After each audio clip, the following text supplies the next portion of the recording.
And this administration today, here and now, declares unconditional war on poverty in America.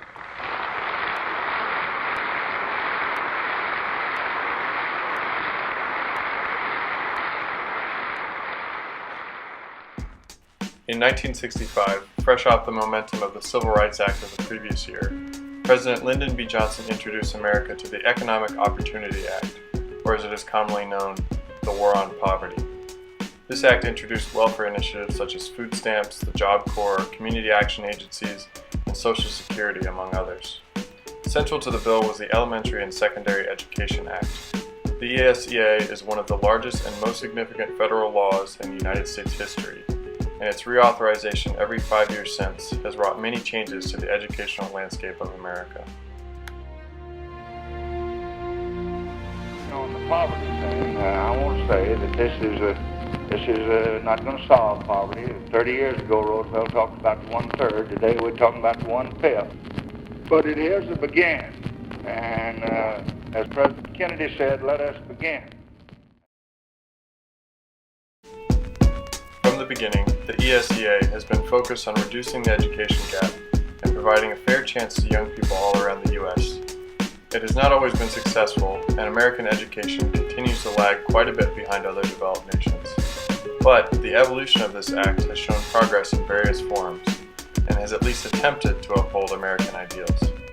Through the 70s and 80s, the ESEA continued to evolve, giving over more funding power to individual states, as well as introducing regulations for providing access to handicapped students, programs for bilingual education, support for Native American students, and increased spending all around.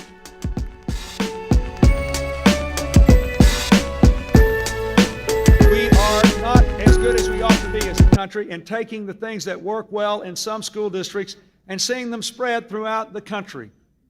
Secondly, we have great challenges because of all the great nations in the world. We are by far the most diverse, racially, ethnically, religiously, economically. Thirdly, we know that the schools have become the home away from home for a lot of children who have enormous personal challenges to face. President Clinton's reauthorization of the ESEA, entitled the Improving America's Schools Act, made significant changes to the bill, lowering the requirements schools needed to get school-wide relief, added a safe and drug-free schools program, added additional support for second language students, and most notably, added federal standards for math and English achievement in an attempt to raise the bar for high school graduates. And now it's up to you, the local citizens of our great land, to stand up and demand no child, not one single child in America, is left behind. President Bush's reauthorization of the ESEA, entitled No Child Left Behind, made drastic changes to the bill in an effort to raise standards across the board. It has been widely contested and hugely controversial in the years since.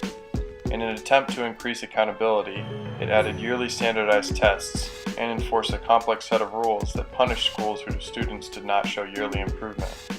The requirements inadvertently led to educators teaching to the test over content, as well as school districts stretching the truth in their reports. It is also accused of encouraging schools to reach the bare minimum while providing no support to high-achieving and gifted students, as well as leading to the cutting of many arts and humanities programs due to the focus on math and English.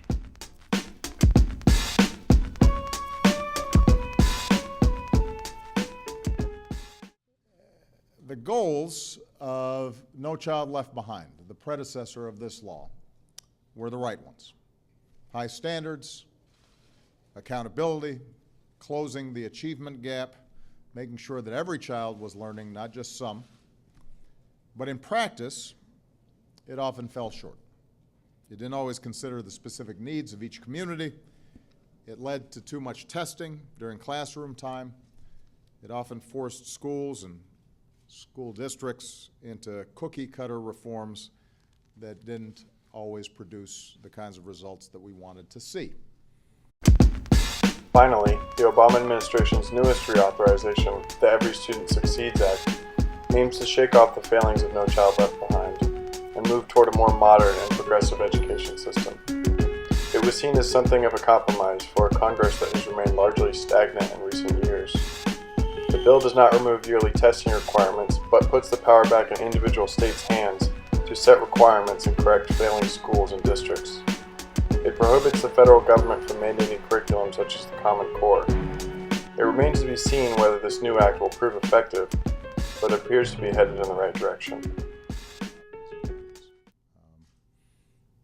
There was a time, I think, when upward mobility was the hallmark of America. We've slipped on that front compared to other countries. And some of it is because where we used to be so far ahead of other countries in investing in education for every child, now, on some indicators, we've been lagging behind. Hopefully this is going to get us back out front. There's nothing more essential to living up to the ideals of this nation than making sure every child is able to achieve their God-given potential. And I could not be prouder of the people on this stage and those of you in the audience who helped us take just one step closer to that reality.